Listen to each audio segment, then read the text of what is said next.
What's up, dudes?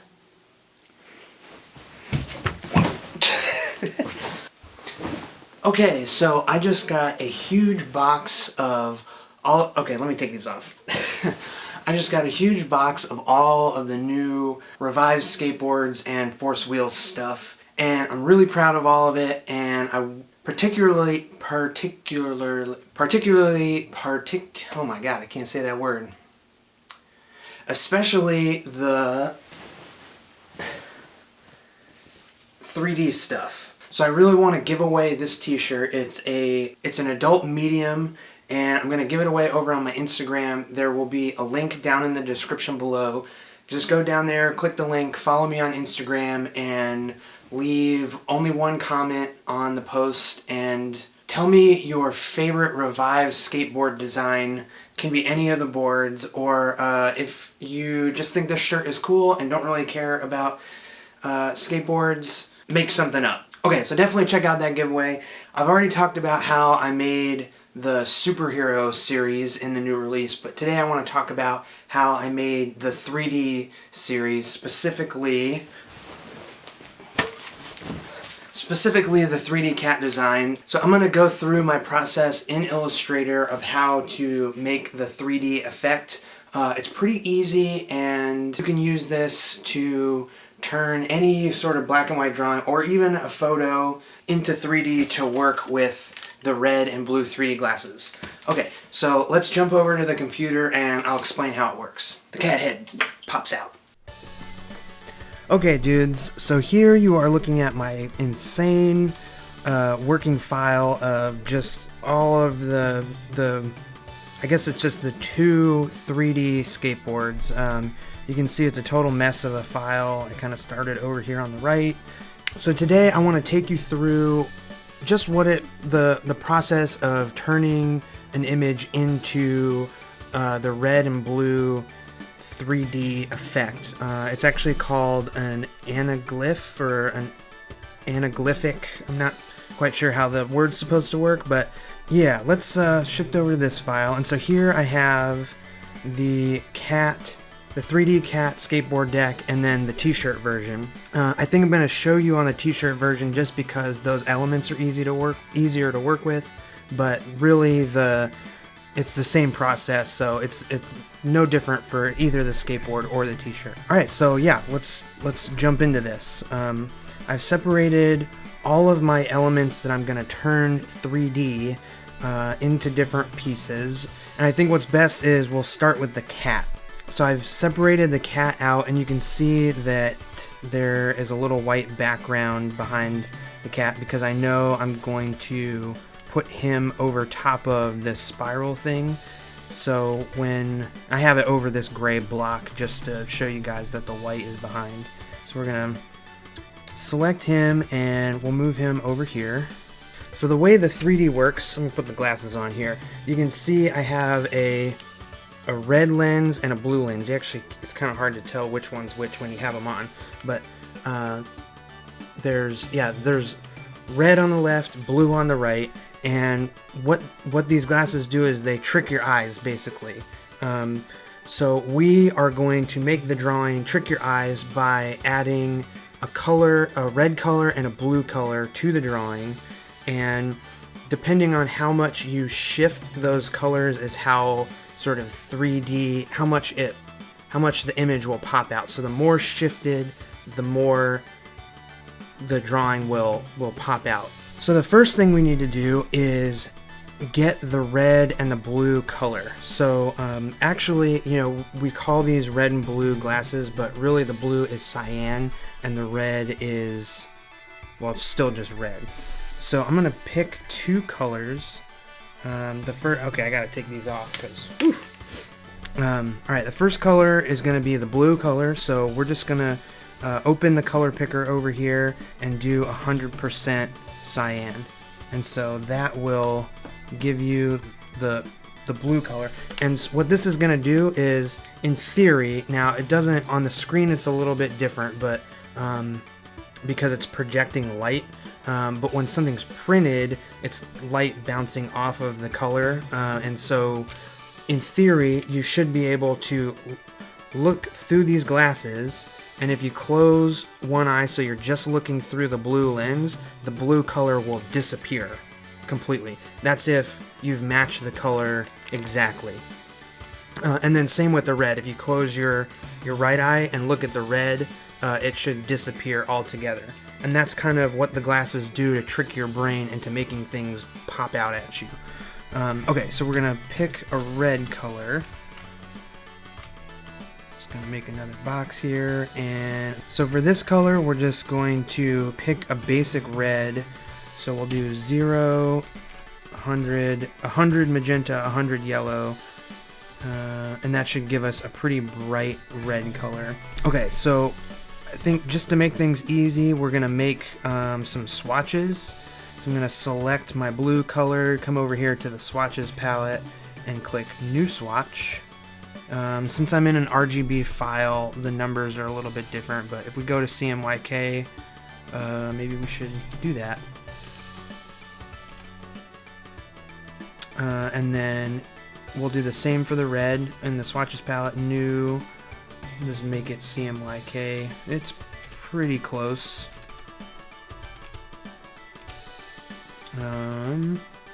Okay. Now we have our red and blue colors that will work well with the glasses. And so now it's time to make our cat 3D. So I have the whole image grouped, and I want the cat on this t-shirt design to stick out the most. So the first thing, we'll start with the red. So you have your cat object here. I'm going to edit, copy, or an easy shortcut for that is Control C, or on Mac it's Command C. And then we're gonna go edit, paste in front. And so what that does, it looks like nothing happened, but what that does is now we have two cats, right? A quick shortcut for that is Control F or Command F on Mac. So now we have two cats, right? So we're gonna make this cat red. We'll just go over to our swatches palette and click the red. And then I'm going to use my arrow keys and just move the cat image to the left.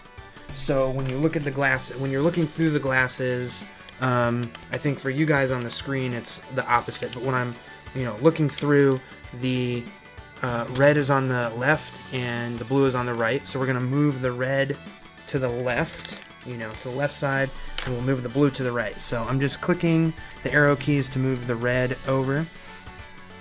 And then we're going to click on the black that's behind it and turn that blue. And I think I'm just going to move that over a little bit more. So now you can see we have an offset version of the cat, right? This is pretty, like a pretty drastic offset, right? Actually, one more thing, just to keep things nice and neat, so we don't mess anything up, I'm gonna make a copy of this blue cat and turn it back to black.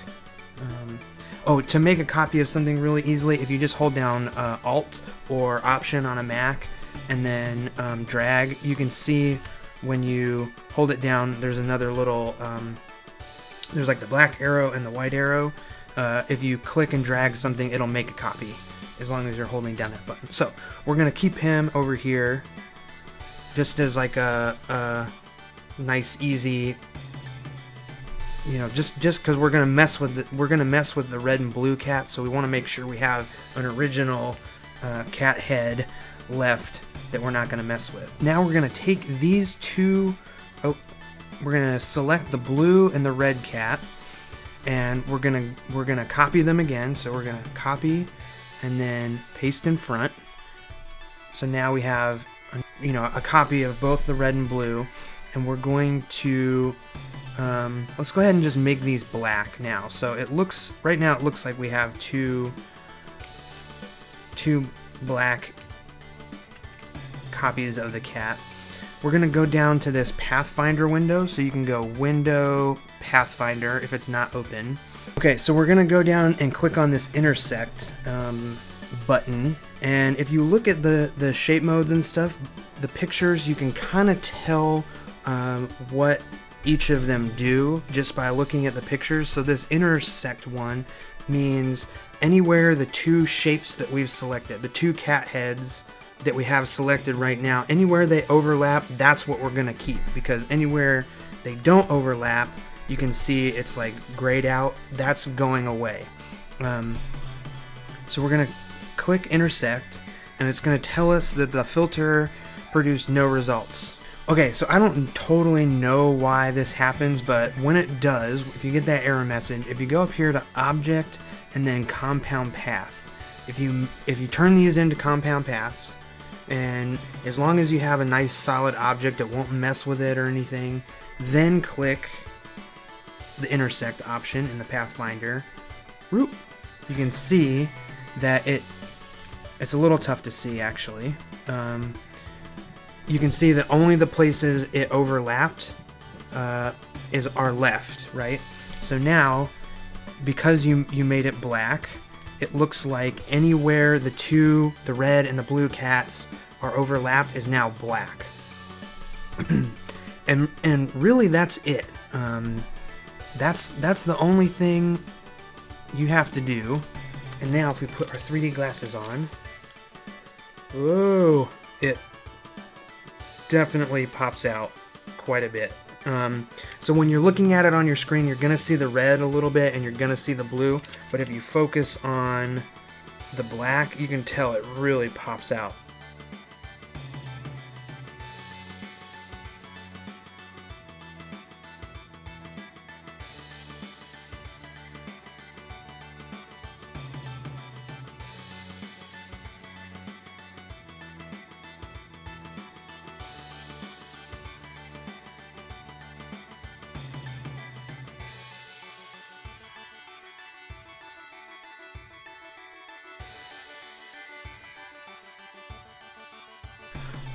Alright guys, and that's it.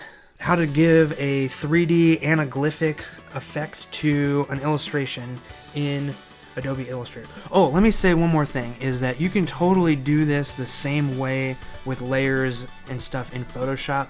There are a lot more tutorials about how to do things in Photoshop and on YouTube, and people do them in all sorts of different ways.